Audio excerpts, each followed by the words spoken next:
Okay, ladies and gents, here is issue number 23 of FREEZE64. So I did start this issue just before the beginning of October. It was going to look very different, and then obviously I heard the news of the sad news of the death of the great Ben Daglish, and so on that day, which was the 1st of October, I decided that I was going to do a special tribute feature on Ben and remembering Ben, which I'll talk through in a sec. But here's the front cover, and that image was taken by a guy called Jason Moon. I think it's Jason Moon, which we'll see in a sec, and Chris from C64 Audio, Chris Abbott from C64 Audio, helped me source the image, and then also helped me finally decide on the image to use, because I initially had a much more kind of vibrant Ben Daglish image, but we decided on this one, which is really nice. Hopefully we've done him proud. So issue number 23, we have the usual load page, which is the contents page, and then we have the found page, which is the kind of the welcome page, and the guy, here we go, Jason Moon's the guy that did the front cover image. So it's the standard contents and welcome page, and then here is the feature remembering Ben Daglish. Now this isn't a feature on the life of Ben Daglish, because you can find a lot of information on Ben on the internet.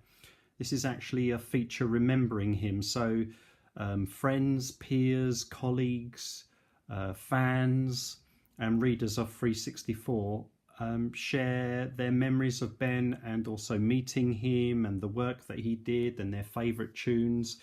So we've got an opening here from the lovely Chris Abbott from C64 Audio. There he is there with Ben, quite a few years back.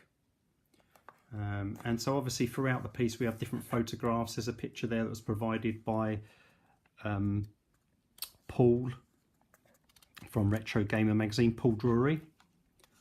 So Paul took that picture. That's actually Ben's house, and instruments hanging on his wall in his music room. And there's a story about that which Paul tells us. Then there's a story there from Roger Keane, who was a managing director of Zap64 magazine, or the editor of Zap64 magazine. And there's a story about this front cover that he tells us. There's Ken's there with Ben. There's another one of Jason's pictures, Jason Moon's pictures. There's a little story there from Tim Drew, and there's a story from Mark Greenshields, the guy that programmed Bombo, and Ben did the music for Bombo. Here we have the great Matt Gray with Ben. And then we have another picture there by Jason, and then there's me and Ben back in 2003, and then the story about me meeting him. So really it's a tribute feature remembering Ben and his wonderful work and the kind of person he was. Then we go on to Bits and Bytes, which previously was called In the Making. So what we do is we talk about games that are in the making, but also games that have just been released. So in the making here we've got A Snail's Tale, which is being produced by Graham Axton, who's the man behind the Bare Essentials, and he sent us this great little sketch card that I scanned in and added in with the piece. And then we have Space Moguls, which was released yesterday or today. Is it today? Yesterday or today? I can't remember now. But there's a small little piece there from Carl, who produced the game. Great game that it is. Then we have the great Julian Rignall, who discusses August 1985 issue of Zap64, and he goes through the Sizzlers and the gold medals. Great piece. I always love reading this and getting it from Julian. And Julian is just, he's just so so generous with his time and with the stuff that he provides me, and it's just so greatly appreciated. Then we have Secret Squirrel. So we have something on the game Micro Mouse by Mastertronic, and then we have Thing Bounces Back. And the reason why I put Thing Bounces Back in there is because Ben Daglish did the music for it.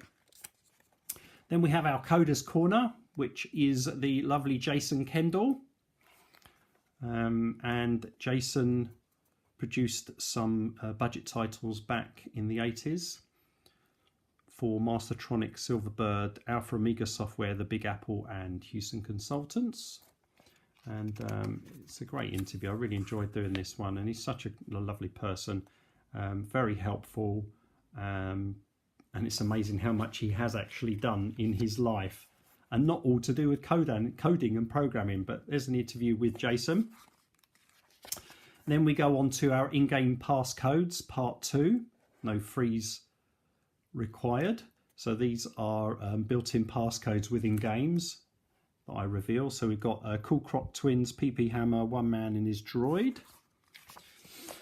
Then the talkies. So a new feature that I started that just discusses digitized speech within games. So we've got obviously Impossible Mission, the Crappy Ninja Master, the Great Beachhead 2 and the Wonderful Ghostbusters.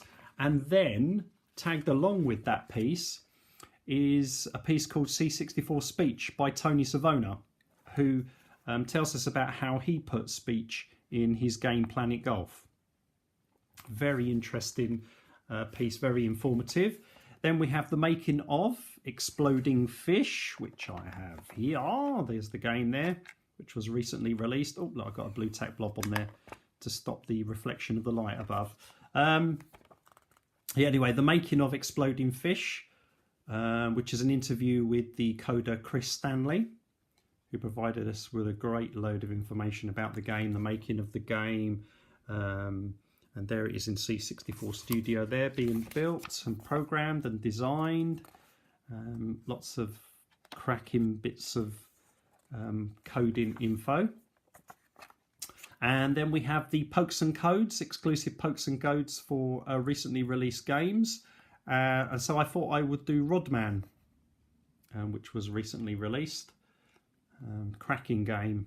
And so, you know, I had to create some pokes and codes for it to help you through the game. And then there's a little message from me wishing you all a Merry Christmas and a Happy New Year. And then on the back here we have the 8-Bit Symphony, which is being organised by Chris Abbott of C64 Audio.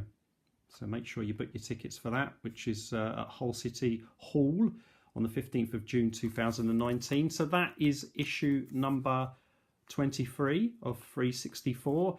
If you subscribe to it, you will get your free collectible FREEZE64 cheat card.